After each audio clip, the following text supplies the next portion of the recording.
படத்தோட ஓப்பனிங் சீன்ல ஒரு மீட்டிங்கே காட்டுறாங்க. அதுல மிலிட்டரி ஆஃபீஸர் ஒருத்தர் அவரோட எக்ஸ்பெரிமெண்ட்டை பத்தி ஹையர் ஆஃபீஸர்ஸ் கிட்ட சொல்லிட்டு இருக்காரு. ஹியூமன்ஸை ஹைபர்னேஷன் சேம்பர்ல வச்சு நமக்கு தேவைப்படும் போது எழுப்ப முடியுமான்னு ட்ரை பண்ண போறாங்க. அதுக்கு இவங்க செலக்ட் பண்ணவரோட பேர் தான் ஜோ, நம்ம படத்தோட ஹீரோ. இவருக்கு அப்பா அம்மா கேர்ள் ஃப்ரெண்ட் யாரும் கிடையாது. அதுவும் இல்லாம இவருக்கு ஐக்யூ ரொம்பவே கம்மி. ஸோ இவரை வச்சு என்ன ரிசர்ச் பண்ணாலும் யாரும் கேட்க போறது இல்ல. ஜோ கூடவே இன்னொரு பொண்ணையும் இந்த ரிசர்ச்ல சேர்த்துக்க போறாங்க.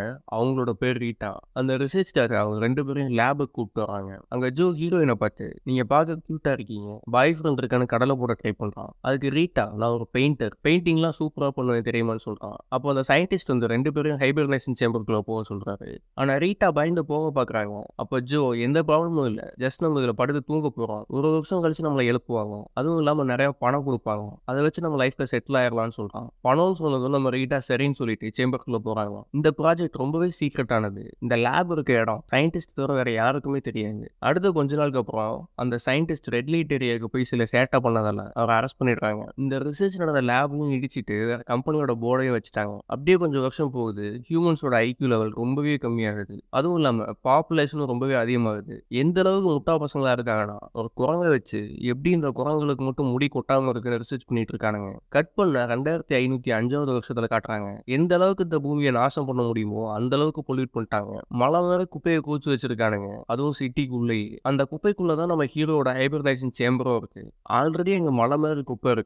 அது கூடவே இன்னும் குப்பையை கொட்டும் போது அந்த இடமே சரிஞ்சு ஜோவோட சேம்பர் மட்டும் ஒரு வீட்டோட விண்டோவை உடச்சிட்டு உள்ள போகுது. ஆனா அந்த வீட்டோட ஓனர் கலர் கோழி மாதிரி ட்ரெஸ் பண்ணிட்டு விண்டோ உடச்சது கூட தெரியாம டிவி பார்த்துட்டு இருக்கான். அந்த ஷோல ஒருத்தனுக்கு எப்பயுமே அடி போட்டுட்டு இருக்கும், அதுவும் அந்த இடத்துல. இப்ப கூட பால்கனியில நின்று இயற்கையை ரசிச்சுட்டு இருக்கும்போது பின்னால இருந்து ஒருத்தன் ஓடி வந்து ஒரு கிக் கூடுறான். அங்கிருந்து பறந்து வந்து எலக்ட்ரிக் கேபிள்ல மாட்டி காம்பவுண்ட்ல லேண்ட் ஆகிறாரு. ஒரு வழியா தரைக்கு பக்கத்துல வந்தாச்சு, கீழே இறங்கலான்னு பார்த்தா ஒரு நாய்க்குட்டி வந்து கொஞ்சம் தள்ளி கடிக்குது. அதுகிட்ட இருந்து தப்பிச்சு இந்த பக்கம் குதிச்சா எகைன் ஒரு கட்டையில அடிபடுது. அப்போட ஒரு வழியா தரையில கால் வச்சாச்சுன்னு நினைக்கும் போது பில்டிங் இடிக்கிற கிரேன் வந்து அடிச்சு தூக்கிட்டு போயிடுது. அப்போ சேம்பர் ஓப்பன் ஆகி ஜோ வெளியில வர்றாரு. அரை மயக்கத்துல அந்த கலர் கோழியை பார்த்து, நான் இப்போ எங்க இருக்கேன்னு கேட்கிறேன். ஆனா கலர் கோழி காண்டாகி டிவி பார்க்கும்போது என்ன டிஸ்டர்ப் பண்ணக்கூடாதுன்னு சொல்லி இருக்கலாடான்னு ஜோ தூக்கி வெளியில அடிக்கிறாரு. அப்பதான் ஜோ அந்த இடத்த பாக்குறாரு. சுத்தம் கிலோ எவ்வளோன்னு கேட்பானுங்க போல, அவ்வளோ கேவலமா இருக்கு அந்த இடமே. அப்போ அங்க சில பேர் இருக்காங்க, அவங்க கிட்ட ஹெல்ப் கேட்கலான்னு போறாரு. ஆனா ஜோ பேசுற இங்கிலீஷ் வேற மாதிரி இருக்கிறதால ஏதோ மென்டல் நினைச்சு அடிக்க வராங்க. ஜோ கிட்டத்தட்ட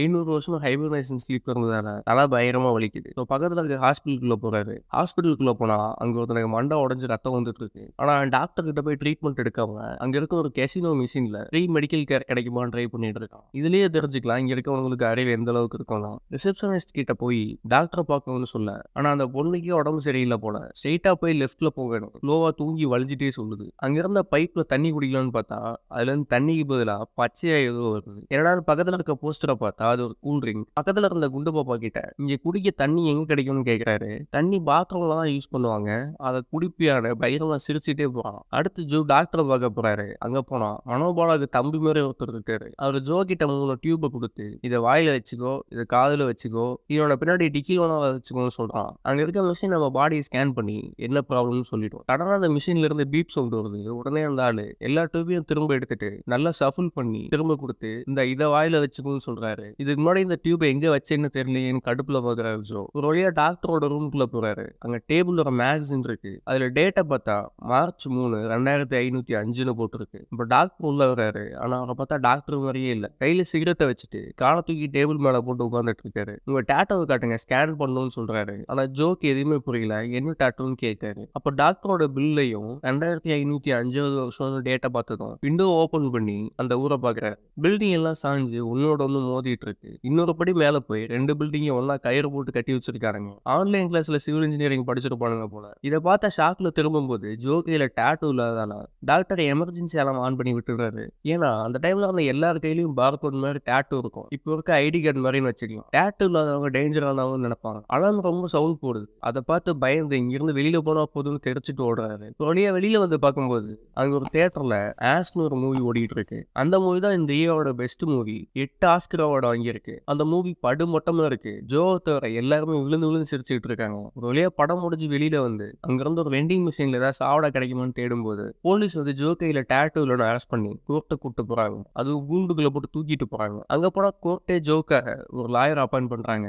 அது யாருன்னா ஜோ ஓப்பனிங் சீன்ல வீட்டை உடைச்சிட்டு பாடோட வந்திருப்பாருல அவர் தான். ஆப்போசிட் டீம் லாயர் எழுந்து யுவரானர் எதிர்கட்சிக்காரர் ஹாஸ்பிட்டல் பில்லு கட்டாம ஓடி வந்துட்டாரு. அதுவும் இல்லாம கையில டேட்டூ இல்ல. அதனால இவரை பிடிச்சி ஜெயில போடுங்க சார்னு சொல்றேன். உடனே ஜோவோட லாயர் வேகமா எழுந்து இவர் பேனர் இவன் ஃபர்ஸ்ட் என்னோட வீட்டை தான் உடச்சிட்டு வந்தான். அதனால எனக்கு முதல்ல பணம் கொடுக்க சொல்லுங்க. அதுக்கப்புறம் ஹாஸ்பிட்டலுக்கு தரணும்னு ஜோவோட லாயரே ஜோவை மாட்டி விடுறாரு. ஜோ எழுந்து நடந்த எல்லாத்தையும் எக்ஸ்பிளைன் பண்ண ட்ரை பண்றாரு. ஆனா ஜட்ஜு ஜோவை ஜெயில போட சொல்லு. அதே டைம்ல ரீட்டாவும் சேம்பரை விட்டு வெளில வந்து அங்க இருக்க எல்லாத்தையும் புரியாம பாக்குறாங்க. அங்க இருக்க பப்ளிக் டெலிபோன்ல கால் பண்ணலாம்னு ட்ரை பண்ணும்போது $2000 கேக்குது ஒரு கால்க்கு. பக்கத்துல இருந்தவங்கள்ட்ட மணி கேக்குறாங்க. ஆனா அது $10 மில்லியன். அதுல பிரசிடென்ட்னு சொல்லி ஒரு பைத்தியக்காரனோட போட்டோ போட்டிருக்கு. ஒரு வருஷத்துல அப்புறம் எவ்வளவு சேஞ்ச் ஆச்சுன்னு ரீட்டாக்கு எதுவுமே புரியாம பாக்குறாங்க. கட் பண்ணா ஜோ டேட்டோ போட கூப்பிட்டு போறாங்க. அங்கிருந்த மிஷின்குள்ள கைவிட சொல்லுது. கையை விட்டதும் ஐடி கார்டுல இருக்கவங்க நேம் என்னன்னு கேக்குது. ஆனா ஜோ கிட்ட எந்த ஐடி கார்டும் இல்ல. அதனால என்னோட பேர் எனக்கு தெரியலன்னு சொல்றாரு. உடனே அந்த மிஷின் உங்களோட பேர் எனக்கு தெரியல, கன்ஃபார்ம் பண்ணல, இன்னொரு தடவை சொல்லுங்கன்னு கேக்குது. ஜோ கடுப்பாகி என்னோட பேர் எனக்கு தெரியல இல்லன்னு சொல்றாரு. உடனே உங்களோட பேர் எனக்கு தெரியல, சேவ் ஆகி விட்டதுன்னு வருது. இதுக்கப்புறம் ஜோவோட அபிஷியல் நேம் எனக்கு தெரியல. அதுக்கப்புறம் ஜோ கழுத்துல கயிறை போட்டு கூட்டிட்டு போறாங்க. ஜெயில போடுறதுக்கு முன்னாடி ஐக்யூ டெஸ்ட் எடுப்பாங்க. அதை வச்சுதான் ஜெயில அவருக்கு என்ன வேலை கொடுக்கலாம்னு முடிவு பண்ணுவாங்க. கொஸ்டின்ஸ் எல்லாம் சம கஷ்டமா இருக்கும். இது வரைக்கும் யாருமே அந்த ஆன்சர் பண்ணதே இல்லைன்னு அந்த போலீஸ் ஆஃபீஸர் சொல்றாரு. ஜோ பயந்துட்டே அந்த டெஸ்ட் அட்டன் பண்றாரு. அதுல உங்ககிட்ட 2 பக்கெட் இருக்கு. ஒரு பக்கெட்ல 5 லிட்டர் தண்ணி இருக்கு, இன்னொரு பக்கெட்ல 2 லிட்டர் தண்ணி இருக்கு. இப்போ உங்ககிட்ட மொத்தம் எத்தனை பக்கெட் இருக்கு உனக்கு கேனத்தனமும் ஒரு கொஸ்டின் கேக்குது. ஜோ 2 பக்கெட் இருக்கும். இது வரைக்கும் யாருமே ஆன்சர் பண்ணாத அந்த கஷ்டமான கொஸ்டினுக்கு ஆன்சர் பண்றாரு. பக்கத்துல இன்னொருத்தன் இருக்கான். ஒரு ஸ்கொயர் கியூப சர்க்கிள் ஹோல்ல போட ட்ரை பண்ணிட்டு இருக்கான். இவன் உண்மையிலேயே டம்மி தான் போல. கட் பண்ணலாம். ஜோவை ஜெயில கூட்டிட்டு போறாங்க. உள்ள போகும்போதே மலை மாடு மாதிரி ஒருத்தன் தம்ம தூண்டு இருக்க ஒருத்தனை கீழே போட்டு மேல ஏறி உட்காந்துட்டு இருக்கான். அதை பார்த்ததுமே ஜோக்கு வயிறே கலக்கிடுது. எப்படியாச்சும் இங்க இருந்து தப்பிச்சே ஆகணும்னு நினைக்கிறேன். ஆனா அதுக்காக அவர் போடுற பிளான் தான் மிஷன் இம்பாசிபிளை விட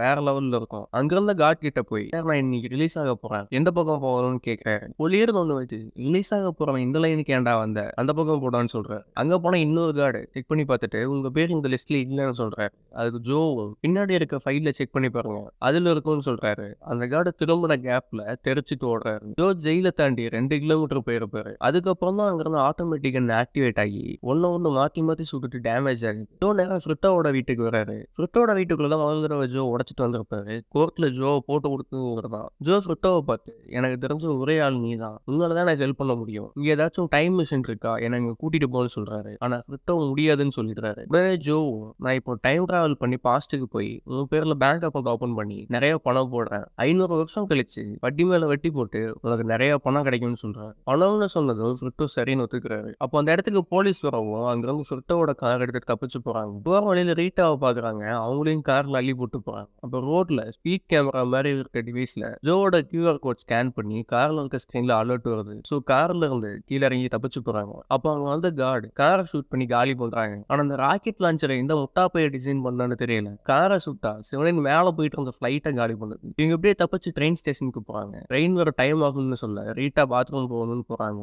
எகைன் அங்க இருந்த ஸ்கேனர் ஜோவோட கியூஆர் கோட ஸ்கேன் பண்ணி அங்க இருந்த எல்லா மானிட்டர்லயும் ஜோவோட போட்டோ வருது. கரெக்டாக ட்ரெயினும் வரவும் அதில் ஏற போகிறாங்க. இன்னும் வரலன்னு வெயிட் பண்ணுறாங்க. அப்போ ஜோ நான் டைம் ட்ராவல் பண்ணி போய் ரீட்டாவை எக்ஸ்பெரிமெண்ட் பண்ணாமல் ஸ்டாப் பண்ணுறேன். அப்போ ரீட்டா இங்கே வரமாட்டான். ஆனால் ரீட்டா இங்கே இருக்கா. அப்போ நான் டைம் ட்ராவல் பண்ணலன்னு தான் அர்த்தம். நான் இப்போ இங்கே இருக்கேன், அப்போ நான் டைம் ட்ராவல் பண்ணலன்னு போட்டு குழப்புறாரு. அதுக்குள்ள ட்ரெயின் கிளம்பிடுது. போலீஸும் வந்து ஜோவை அரெஸ்ட் பண்ணுறாங்க. ரீட்டாவும் அதை பார்க்குறாங்க. ஆனால் பயந்து ஓடிடுறாங்க. ஜோ அந்த ஆஃபீஸர் கிட்ட என்ன ஜெயிலில் போடுறதுக்கு பதிலாக ஷூட் பண்ணுங்கன்னு சொல்லும்போது கண்ணில் பெப்பர் ஸ்ப்ரே அடிச்சு கூட்டிட்டு போகிறாங்க. ஆனால் ஜெயிலுக்கு கூட்டிட்டு போகாம பிரசிடென்ட்டை பார்க்க ஒயிட் ஹவுஸ்க்கு கூட்டிட்டு போறாங்க. உள்ள போனதுக்கு அப்புறம் தான் அங்கிருந்த மினிஸ்டர் சொல்றாரு, நீ தான் இந்த உலகத்திலேயே புத்திசாலி, அதனாலதான் உங்களை இங்க கூட்டிட்டு வந்திருக்காங்கன்னு சொல்றாரு. ஜோ ஜெயிலுக்கு போறதுக்கு முன்னாடி ஐக்யூ டெஸ்ட் எடுக்கும்போது ஒரு பக்கெட் கொஸ்டின்க்கு ஆன்சர் பண்ணியிருப்பார்ல, அதுதான் இது வரைக்கும் யாருமே சால்வ் பண்ண முடியாத கொஸ்டின். அந்த கொஸ்டின்க்கு ஆன்சர் பண்ணதால ஒயிட் ஹவுஸ்ல செக்ரட்டரியா அப்பாயின்ட் பண்ண போறாங்கன்னு சொல்றாங்க. அப்போ எஜுகேஷன் மினிஸ்டர் காட்டுறாங்க. அவர் கண்ணாடி பால்குள்ள எப்படி இந்த ஸ்னோ எல்லாம் போச்சுன்னு பாத்துட்டு இருக்கு. ஒரு வழியா பிரசிடென்ட் வராரு. இவரை 5 ஸ்மார்ட் டூன் சாம்பியன்ஷிப் வாங்கியிருக்கு. பிரசிடென்ட் வந்ததும் ஜோவோட தலையை பிடிச்சு இவ்வளவு சின்ன தலைவர்ல எப்படி இவ்வளவு அறிவு இருக்குன்னு கேட்கிறாரு. கட் பண்ண ஒரு பெரிய மீட்டிங்கை காட்டுறாங்க. அவர் பிரசிடென்ட் WWE வர மாதிரி பிஜிஎம்லாம் போட்டு மாசம் என்ட்ரி தராரு. நம்ம கண்ட்ரியோட நிலைமை ரொம்ப மோசமா போயிட்டு இருக்கு, ஆனா இந்த டைம் என்கிட்ட சூப்பரான ஐடியா இருக்குன்னு சொன்னார். அங்க இருக்க எல்லாருமே இதேதான் போன டைமும் சொன்னீங்க, ஆனா எதுவுமே பண்ணலன்னு சொல்றாங்க. பிரசிடென்ட்டோட எதிர்த்து பேசுனீங்கன்னு கன் எடுத்து ஷூட் பண்றாரு. பட் இப்போ நம்ம கிட்ட அவர் இருக்காரு. இந்த உலகத்திலேயே ஹையர் ஐக்யூ அவருக்கு தான் இருக்கு. அவரை வச்சு நம்ம கண்ட்ரியை மேலே கொண்டு வரலாம்னு சொல்றாரு. கட் பண்ண மீட்டிங் நடக்குது. அதுல ஜோவை பார்த்து நம்ம கண்ட்ரியோட எக்கனாமி எப்படி இம்ப்ரூவ் பண்ணலாம்னு கேட்கறாங்க. அப்போ ஃப்ரிட்டோவை தனியா கூப்பிட்டு டைம் மிஷின் கேட்டார்ல, அது எங்க இருக்குன்னு கேட்கறாரு. ஸ்ட்ரைட்டா போய் லெஃப்ட்ல போய் ரைட்ல வேக்குள்ள போய் எகைன் ரைட்ல போன்னு சொல்ல, எனக்கு இந்த ஊர்ல அட்ரஸ்லாம் தெரியாது, நீ ஒன்று பண்ணி எனக்கு ஒரு மேப் வரைஞ்சு கொடுன்னு கேட்கறாரு. ஃப்ரிட்டோ பக்காவா மேப் வரைஞ்சிட்டு எடுத்துட்டு வரேன்னு சொல்லிட்டு போறாரு. எகைன் மீட்டிங்க்கு வந்த ஜோ, நம்ம கண்ட்ரியில் இப்போ இருக்க பெரிய ப்ராப்ளம் ஃபுட்டு தான். ஃபுட்டு ரொம்ப கம்மியா இருக்கு. ஸோ அக்ரிகல்ச்சரை மேலே கொண்டு வரலாம்னு சொல்றாரு. அப்புறம் விவசாயம் பண்ற லேண்டுக்கு போறாங்க. அப்போ ஃப்ரிட்டோவை கூப்பிட்டு இந்த மண்ணோட சாம்பிள் எடுன்னு சொல்றாரு. சாம்பிள் எடுக்கிற கேப்ல டைம் மிஷின் இருக்க மேப்பை ஜோ வாங்கிடுறாரு. அதே சமயம் ரீட்டாவை கூட்டிட்டு வர சொல்றாரு. ரீட்டாவும் வராங்க. நானும் ரீட்டாவும் இங்க சாயில் டெஸ்ட் பண்ணணும், இப்போ எங்களை தனியா விடுங்கன்னு சொல்லிட்டு அங்கிருந்து ஓடி வந்து ஃப்ரிட்டோ கொடுத்த மேப் எடுத்து பாக்குறாங்க. அதுல யூஆர் ஹியர்னு போட்டு சுத்தி சுத்தி லைன் போட்டு டைம் மிஷின் இங்க இருக்குன்னு போட்டிருக்கு. ஜோக்கு செம்ம வலுப்பாகுது. சரி, இங்க ஏன் விவசாயம் பண்ண முடியலன்னு செக் பண்றாரு. செடியை வச்சு தண்ணிக்கு பதிலா அந்த கூல் ட்ரிங்கை தெளிக்கிறாங்க. ஜோ இந்த கூல் ட்ரிங்க்கு பதிலா இனிமே தண்ணியை தெளிங்கன்னு சொல்றாரு. அதனால அந்த கூல் ட்ரிங்க் கம்பெனியில் வேலை செஞ்சவங்களுக்கு பாதி பேருக்கு மேலே வேலை போகுது. அவங்க எல்லாருமே ஒயிட் ஹவுஸ் முன்னாடி வந்து ப்ரொடெஸ்ட் பண்ணுறாங்க. செடியில் தண்ணி ஊற்றி ஒரு வாரம் கூட ஆகலை, ஆனால் இன்னும் செடி முளைக்கலன்னு ஜோவை அரெஸ்ட் பண்ணுறாங்க. ஜோ ஜெயிலில் இருக்கும்போது ரீட்டா வந்து பார்க்குறாங்க. அப்போ ஜோ ரீட்டாவை பார்த்து, நீ வெளியில் போ, உன்னோட லைஃப் பாரு, மற்றவங்களை நிறைய புக்கு படிச்சு அறிவு வளர்க்க சொல்லு, நீயும் சேஃபாக இருந்த சென்டிமெண்ட்டாக பேசுவாரு. அப்போ ஜோவை ஒரு பெரிய பாறையில் செயின் போட்டு கட்டி வச்சிருக்காங்க. அப்புறம் புல்டோசர் வந்து அந்த பாறையை தள்ளுது. அதோட ஜோவும் இழுத்துட்டு போகுது. கட் பண்ணலாம் ஒரு பெரிய ஸ்டேடியம்ல மார்ச் ட்ரக்கை வச்சு ஒன்னோட ஒன்று இடிச்சு சண்டை போடுவாங்க. அப்போ ஓப்பனிங் சாங்கை பாடுறதுக்கு ஒருத்தர் வராரு. இவர் யாருன்னு ஞாபகம் இருக்கா? ஜோவோட சேம்பர் ஒரு வீட்டுக்குள்ள உடச்சிட்டு வரும்போது டிவியில ஒருத்தன் அடி வாங்க கூடாத இடத்துல அடி வாங்கிட்டு இருப்பான். அது இவன் தான். கண்ணம் ஓடி ஹை பிச்சில் பாடும்போது ஆடியன்ஸ்ல இருந்து ஒருத்தன் ஓடி வந்து எட்டி உதைக்கிறான். அப்புறம் கேம் ஸ்டார்ட் ஆகுது. பயங்கரமான ட்ரக் ஒன்று வருது. அந்த ட்ரக் ஆப்போசிட்ல ஃபைட் பண்ண ஜோவை கூப்பிட்டு வராங்க. இன்னொரு ட்ரக்கு கொடுக்குறேன், அவனை காலி பண்றேன்னு சொல்லும்போது குட்டிய டப்பா கேர தராங்க. ஜோ காரத்துல போறாரு. ஆனா டோர் லாக் பண்ண முடியல. அந்த செயின் தடுக்குது. இதுக்கு என்ன பண்ணலாம்னு காட்ஸ் எல்லாம் ரொம்ப நேரம் யோசிச்சு அந்த பாறையை கார் மேலேயே வச்சுட்டு இப்போ போன்னு சொல்றாங்க. ஜோ அவனோட முட்டா பசங்களாம் நினைச்சிட்டு காரை ஸ்டார்ட் பண்ணி போறாரு. அவ்வளவு பெரிய ட்ரக் முன்னாடி இவ்வளவு குட்டியா காரை வச்சுட்டு சண்டை போட போறாரு. இதை ரீட்டா டிவியில பாக்குறாங்க. அப்ப வீட்டுக்கு வெளியில பார்க்கும்போது ஒரு செடி முளைச்சிருக்கு. அதை பார்த்த அப்புறம் தான் ரீட்டாக்கு புரியுது, தண்ணி ஊத்துனா செடி வளரும். இது எல்லார்கிட்டையும் சொல்லணும்னு சொல்லி கிட்ட டிவியை காட்டி ஏன்னா அங்க கூட்டிட்டு போன்னு சொல்றாங்க. கிட்ட ரீட்டாவை தூக்கி கொண்டு வந்து டிவி பக்கத்துல இருந்தாரு. ஆனா முட்டா பையில அந்த ஃபைட் நடக்கிற இடத்துக்கு கூட்டிட்டு போறான்னு சொல்றாங்க. ரெண்டு பேரும் கார்ல போகும்போது தண்ணி யூஸ் பண்ணி விவசாயம் பண்ண இடத்துல எல்லாம் செடி வளர்ந்துருக்கு. ஸ்டேடியமுக்கும் வந்தாங்க. பிரசிடென்ட்டும் அங்கதான் இருக்கு. அவர்கிட்ட பேசலாம் ட்ரை பண்ணும்போது ஒரு காதலியே வாங்கலாம். அதே சமயம் ஃபைட் ஸ்டார்ட் ஆகுது. ரெண்டு ட்ரக்கும் ஜோ இடிக்கி வரும்போது ஜஸ்ட் மிஸ்ல காரை விட்டு வெளியில குதிச்சு தப்பிக்கிறாங்க. அந்த ட்ரக் ரெண்டும் மோதி வெடிக்குது. அப்படியே தப்பிச்சிட்டோம்னு நினைக்கும் போது ஒருத்தர் ஃப்ரேம் எடுத்துட்டு வந்து ஜோவை போட்டு தள்ள பாக்குறாரு. அப்ப ரீட்டா அங்கிருந்து கேமராமேன் கிட்ட பணம் கொடுத்து ரிட்டா கூட வரும்போது ஒரு இடத்துல செடி முளைச்சிருக்கும்ல, அந்த இடத்துக்கு போக சொல்றாங்க. இங்க ஜோ அந்த பாறைக்கு பின்னால போய் ஒளிஞ்சுக்கிறாரு. அப்போ கரெக்டா அந்த கண்ணை வச்சு சுடும்போது செயின் கட் ஆகி ஜோ ஃப்ரீ ஆகிடுறாரு. அங்க ஃப்ரிட்டோவும் கேமராமேனும் அந்த லேண்டுக்கு போயிடுறாங்க. ஆனா எதுக்காக இங்க வந்தோன்னு மறந்துடுறாங்க. கேமராமேன் ஃப்ரிட்டோவை பார்த்து, நீ தான்டா அந்த பொண்ணுகிட்ட அட்ரஸ் கேட்ட, நீ தான் சொல்லணும்னு சொல்ற. ஃப்ரிட்டோ கோவத்துல அவர் அடிக்க கேமரா கரெக்டா போய் அங்கிருந்த செடியை ஃபோக்கஸ் ஆகிற மாதிரி கீழே விழுது. ரீட்டா அதை அந்த ஸ்டேடியம்ல இருக்க ஸ்கிரீன்ல காட்டுறாங்க. பிரசிடென்ட்டும் பாக்குறாரு. அப்ப ஜோவை ஃபயர் கன்னால கொலை பண்ண பாக்குறாங்க. பிரசிடென்ட் வந்து காப்பாத்துறாரு. அங்க இருக்க எல்லாருமே ஜோவை பாராட்டுறாங்க. இனிமே விவசாயம் பண்ணலான்னு ஒயிட் ஹவுஸ்ல பார்ட்டி பண்றாங்க. அதுல ஜோ ரீட்டாவை பார்த்து ஃப்ரிட்டோவை கூட்டிட்டு டைம் மிஷின் இருக்க இடத்துக்கு போய் பாஸ்ட்டுக்கு போலான்னு கூப்பிடும் போது ரீட்டா வரலான்னு சொல்லிடுறாங்க. இங்க இருக்க எல்லாருமே முட்டா பசங்க, இந்த இடம் எனக்கு ரொம்ப பிடிச்சிருக்குன்னா இங்கே தான் இருக்க போறேன்னு சொல்றாங்க.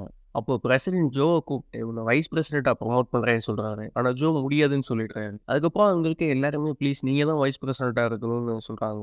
ஜோவுக்கு அந்த இடம் ரொம்ப பிடிச்சிருக்கு.